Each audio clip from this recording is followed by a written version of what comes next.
자, 안녕하세요. 자, 인성TV 송영주입니다. 오늘 다룰 주제는 그 오픽 점수가 한 점수에서 이렇게 오랫동안 머물러 계시는 분들이 계시죠. 아마 이제 많은 스트레스죠. 분명히 공부도 열심히 하고 자기 스스로도 좀 더 발전했다고 생각을 하는데 막상 점수를 받아보면 이게 점수 차이가 나지 않는 거죠.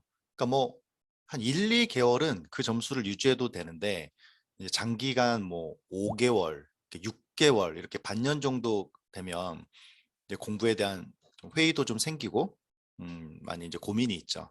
그래서 오늘은 제가 이렇게 세 단계로 나눠가지고 IL에 머물러 계신 분들, IM1에 머물러 계신 분들, 그리고 IH로 못 건너가고 IM 이제 3에서 머물러 계신 분들 이렇게 세 가지 한번 단계로 할 텐데 이제 이 부분은 이제 베트남어라기보다는 이제 오픽에 좀 제가 초점을 둬서 말씀을 드릴게요. 그러니까 오픽이라는 거 어쨌든 시험이고 점수를 받는 이제 목적이지 않습니까? 그래서 오늘 여러분들께서 자기에 해당하는 그 점수대가 있으면 제가 드리는 팁을 한번 좀 활용하셔서 여러분들도 빨리 이 오픽을 졸업을 했으면 좋겠습니다. 자, 일단 첫 번째 IL 단계에서 지금 계시는 분들 많을 거예요. 그러니까 보통 베트남어를 6개월 정도 이제 하시거나 1년 정도 공부를 하는데 이제 오픽 공부를 한 건 아니고 이제 베트남어 공부를 1년 정도 하신 분들이 보통 시험을 처음 보면 IL이 나와요. IL이 나오는데 요즘 이제 회사에서 요구하는 어떤 그 점수, 그러니까 주재원 예비 인력 또는 뭐 주재원을 나가기 위한 최소 등급이라고 해야 하나요? 그러니까 이 점수대가 보니까 어, IM2 또는 IM1, 그러니까 IM만 보시는 데도 있고요. 또는 IM2, 그러니까 이 정도 점수를 요구를 하더라고요. 그러니까 그러다 보니까 자기가 이제 IL에서 빨리 이제 이 부분을 조금 어 이제 뭐라고 하죠? 그러니까 졸업을 하고 넘어가고 싶은데 이게 좀 어려운 거죠. 자, 일단 두 가지를 기억을 하셔야 합니다. 첫 번째는 자 듣기거든요. 당연히 듣기가 문제를 들었을 때 잘 안 들릴 거예요. 그러니까 IL이죠. 문제가 정확하게 들리면 사실은 IL 단계에 있지 않습니다. 일단 IM으로 보통 넘어옵니다. 그러니까 IL에서 이제 듣는 거에 가장 큰 약점은 뭐냐면 키워드는 들려요. 그러니까 예를 들어서 공비엔 공원, 바이비엔 해변, 샘핌 영화 감상, 무어쌈 쇼핑. 자, 여기까지는 다 되거든요. 근데 이제 이 다음에 구체적인 문제, 공원에서 공원에서 했던 활동을 묘사하는 건지, 공원에서 있었던 이제 기억에 남는 일을 얘기를 하는 건지, 아니면 공원을 묘사하라는 건지, 그러니까 이 부분에서 이제 좀 차이가 나는 거죠. 그래서 보통 듣고 좀 자기가 어 이제 의식의 흐름대로 그러니까 말하고 싶은 거, 실제 문제는 얘인데 다른 대답을 하는 거죠. 그러니까 이거는 근데 괜찮아요.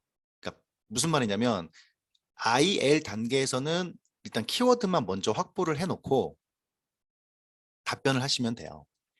제가 말하고 하고 싶은 건 뭐냐면 문제를 저희가 두 번을 듣잖아요. IL에서 들으실 때는 너무 문제를 이렇게 주의 깊게 듣지는 마세요. 한 번 문제를 딱 들으시고 키워드를 파악을 하시면 문제 두 번째를 들으실 때 빨리 스크립트를 만들어 놓으셔야 하거든요. 그러니까 그 연습이 안 되니까 계속 문제 듣는 거에만 집중을 하는 거예요. 두 번째. 그래서 사실 첫 번째에서 잘 안 들리면 두 번째 들었을 때는 키워드만 들으려고 하셔야 하는데 그 모든 문장을 다 들으려고 노력을 하시거든요. 그럼 두 번을 다 듣고 나서도 뭐지? 그럼 당연히 대답할 준비가 안 돼 있는 거죠.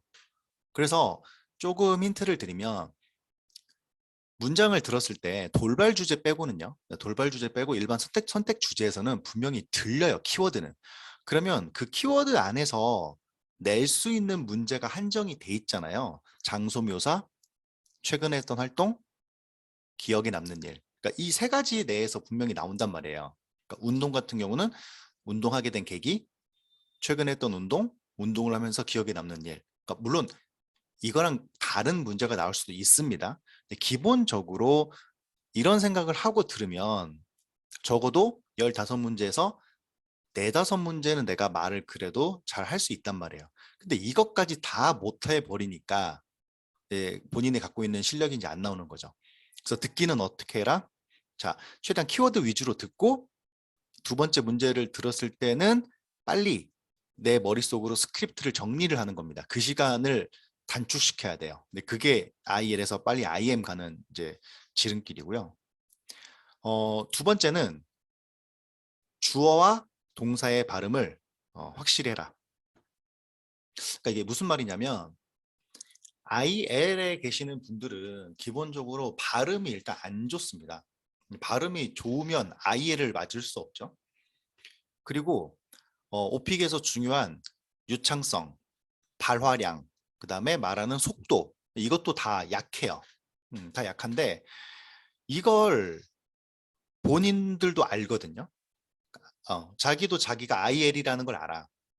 유창하지 않고 발화량이 많지도 않고 말하는 속도도 빠르진 않다라는 게. 그러다 보니까 어디에 초점을 맞추시냐면 정확하게 하려고 하세요. 나 틀리면 안 돼.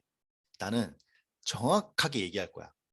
Tôi đã đến công viên Soman 이렇게 말씀을 하세요. 물론 문법적으로 보면 틀린 말은 아니죠. 이 문장 자체가. 이런 건 똑같은 거예요. 저는 지난주에 한강공원에 갔습니다. 문법적으로는 맞지만 우리가 들었을 때 어색하죠. 왜 그러죠? 말하는 속도가 너무 늦어서 그래요. 근데 속도를 잡으면 성조가 또 흔들리거든요. 그래서 성조가 또 흔들리면 나도 모르게 이제 뭐 발음이라든지 아니면 문장 구조도 또 헷갈리고. 그러니까 이게 계속 이렇게 도는 거예요. 순환 안 좋은 게 계속 도는 거죠. 그래서 이거를 방지하는 하나의 큰 방법이 뭐냐면 주어랑 동사를 여러분들이 정확하게 강조를 하시는 거예요. 그러니까 베트남어는 영어랑 문장 구조가 똑같죠. 그러니까 주어랑 동사가 있는데 결국 동사에서 답이 나와요. 내가 좋아하는지 안 좋아하는지 갔는지 안 갔는지 먹었는지 쇼핑을 했는지 그러니까 동사에 나온단 말이에요. 그래서 주어랑 동사만 여러분들이 정확하게 발음을 해주셔도 뒤에 나오는 것들은 자연스럽게 이해가 돼요. 먹었다. 또이다 안. 그러면 먹은 게 쇼핑센터나 식당에서 먹었겠죠. 설마 다른 곳에서 먹다라는 그 명사가 안 나오겠죠. 그러니까 앞에 정확하게 발음만 해줘도 뒤에 조금 발음이 흔들려도 이해가 되는데 보통은 처음에 자신감 없이 시작되고 동사에서 좀 흔들리고 당연히 뒤에 명사, 형용사, 부사 다 흔들리니까 무슨 말을 하는지 들리지가 않는 거예요. 그러면 어떻게 연습을 하시냐면 자, 제가 2개를 들려드릴게요. 또이다 낸, 또이다 낸, 또이다 낸. 저는 도착했습니다. 2번째. 또이다 낸, 또이다 낸, 또이다 낸. 자, 성조는 똑같습니다. 가정을 할게요. 성조는 똑같은데 뭐가 좀 차이가 있을까요? 1번하고 2번하고. 2번이 뭔가 좀 힘이 느껴지지 않나요? 그러니까 발음에 어떤 그런 강약의 개념도 아니고요. 그냥 발음이 강해요. 그리고 뭔가 이렇게 발음을 쭉 이렇게 눌러주는 힘이 있어요. 잘 들어보세요. 1번 또이라덴 또이라덴 2번 또이다덴 또이다덴 또이다덴 정확하게 낸 하면서 눌러주죠. 바로 이 포인트입니다. 그러니까 여러분들이 한 문장을 전체적으로 발음이나 성조 다 해가지고 완벽하게 말할 수는 없지만 주어란 동사 어차피 주어는 또이잖아요. 그러니까 동사만 부분이 여러분들이 또이랑 동사 부분만 이렇게 정확하게 연습을 하셔도 이게 상대방이 들었을 때 되게 정확하게 들려요. 정확하게. 그래서 연습을 하실 때 오픽에서 쓰는 동사가 한 100여 개 정도일 겁니다. 네, 100여 개니까 쭉 써보세요. 또이랑 주어, 또이 동사, 또이 동사, 또이 동사, 먹다, 안 영화보다 쌤, 그 다음에 쇼핑하다 뭐 쌈, 만나다 가, 도착하다 낸, 가다 니, 있다 거. 그쵸? 그러니까 이거를 계속 또이랑 연관시켜 가지고 그 문장만 달달달달 해보세요. 너 어떻게 발음은 배에 힘을 주고 강하게 또이다가, 또이다 쌤, 또이다 안, 이런 식으로요. 또이 틱. 왜? 이게 되면 그 뒤에 나오는 아까 명사 이런 것들은 조금 발음이 흔들려도 다 이해가 된단 말이에요. 동사에서 잡아주기 때문에. 그래서 그 연습을 먼저 해야 여러분들이 나중에 이제 뒤에 다른 것들이 다 되거든요. 그래서 지금 IEL이신 분들은 자, 두 가지만 기억하세요. 듣기를 들었을 때 절대로 두 번째까지 다 들으려고 하지 마라. 첫 번째 좀 안 들리면 일단 키워드만 듣고 문제를 유출을 하시고요. 두 번째 들었을 때도 역시 키워드만 들었다 싶으면 바로 대답을 준비하는 거예요. 아시겠죠? 자, 그리고 대답하는 요령은 주어랑 동사를 강하게, 발음을 강하게, 크게, 정확하게 하는 연습을 먼저 하시는 겁니다. 그러면 IL 나오시는 분들도 결국 빨리 IM으로 넘어갈 수 있어요. 그래야 이게 스피드가 붙어요. 근데 이 연습을 안 하고 하려고 되면 발음이 다 이렇게 뭉갠다고 해야 하나요? 그러면서 다 하나도 안 들리게 되거든요. 그래서 그런 부분들을 좀 하시면 되겠습니다.